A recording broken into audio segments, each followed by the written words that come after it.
Hey guys, so I'm just gonna tell you that before we're gonna go do chapter 13, I'm just gonna tell you that I accidentally said the wrong one, and I edit all the videos. It's chapter 7, the monster mermaid. So I hope you can remember in chapter 7 is the monster mermaid, not the big bubble. We will do that. We will read the big bubble for the next chapter.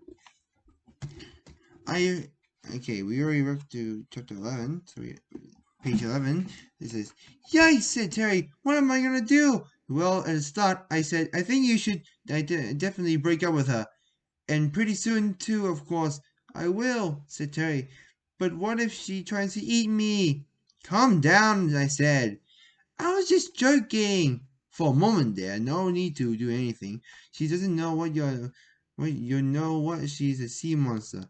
"Oh yes, I do," I said. I said, hideous growling voice behind us. We turned to see Mermaid slamming her way across the kitchen towards us. So that the sea monster tried to eat Andy and Terry, and there's a kitchen item, I think. "Go away," said Terry, try to hide me. But we're married, my darling," she said, extending her horrible face towards Terry. "Don't kiss me." Uh, her plead, his eye wide in alarm. "I'm not going to kiss you," she said. "I'm going to eat you. And you're developing friend, but I didn't mean to eavesdrop," I said. "Can you just let me off with a warning, a small fine or something?" "I suppose I could," said Mermania. It's just that I'm so very hungry and cooped up in the sea monkey packet for so long, giving one such an appetite. We backed away from Mermania until we were pressed up against the elevator door. I felt around behind me, desperately trying to find the buttons to open the door as he slammed closer and closer. So that's a sea monster trying to get close to Mermania, I think. Okay. Finally, I found it. The door slide open, and we tumbled backwards the elevator. Mermania roared as the road slide shut. "Phew," said Terry. "I'm glad it's over." "Are you kidding?" I said. We were descended towards the laboratory. Well, it was only round one. "So what we are going to do now?" "Well," I said, "this might be a dumb question, but can the banana enlarge the world in reverse?" "You mean the banana shrinker," said Terry. "Sure! It simplifies the matter, reversing the poetry. But how a shrunken banana going to help us fight the sea monster?" So he's inside, and but he's inside, and I'm trying to think, and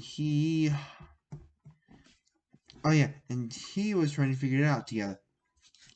"They are not explaining as the elevator door opened out into a lab, but we're not going to fight the sea monster, we're going to shrink it. But you're going to have to work fast.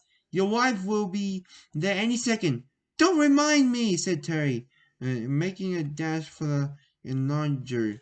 I listened to the elevator rose through the trunk back to the main level. My mania and obviously summoned, and they would be there in a moment. "One sea monster shrinker ready for action," said Terry.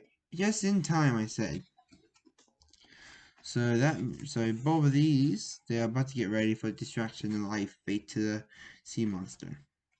I stood as close to the elevator as I dared. The door slide open, and my mania oozed into the room. "Ah, there you are," I gloated. "I can't believe you're really through. You are going to get away from me? You humans are so stupid, and you're nothing but any overgrown sea monkey." I thought as I backed across the lab towards the shrinker. I hope we would follow. "I'm not a sea monkey." The striker has she slammed her way towards me. "I'm a sea monster, and just for that, I'm going to eat you first." "Oh no, you're not," I said. Yo, yes, I am, said the touch of the.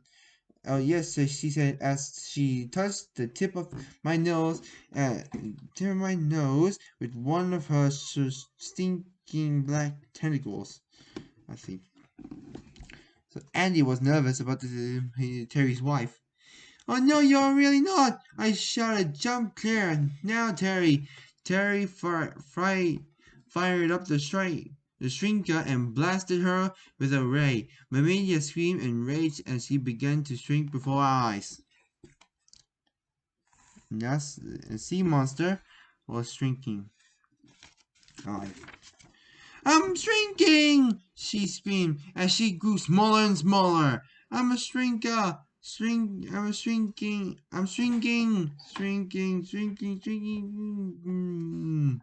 And now he gains a bit smaller. Okay. Soon as she's no larger than more dangerous than a jelly bean. She lay on the floor between us, rating the tiny high voice. She was the worst sea monkey ever, said Terry. I got a good mind to send her back to the factory. We're going to send her back or send her back all right, I said. But not to the factory, back to the sea where she belongs. In fact, I'm going to do it right now, unless you prefer to. No, I don't think I can, said Terry. Fine, I said. I pick up with a pair of tweezers, drop her into the toilet, and flush her full flush and twice. I wasn't taking any chances. Anyway, there's a phone call for me, but never mind. I'll have the phone call at the end of the video. When I came out, Terry was weeping away the tears. I can only guess how sad you must feel, I said, putting my arms around him, but trying to look on the bright side. What bright side? Now we can get on to our book. Chapter 8, The Big Bubble. So, alright guys, so I'm just gonna say is I'm sorry for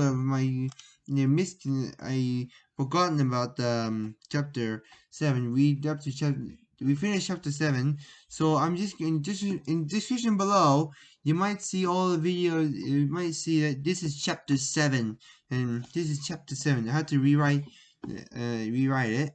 You're lucky I just rewrite the title of the video, and then it's not in chapter 8. So we're gonna go check it out about. So I'm just touching my phone. Anyways, I'm just gonna make sure my phone's still alright. I'm just gonna touch my phone for a moment, and good. Okay, so anyway, make sure to subscribe. Until then, we'll see you on chapter 8 soon. I'm Aaron Chung. Be brave, stay wild. We'll see you on the next adventure.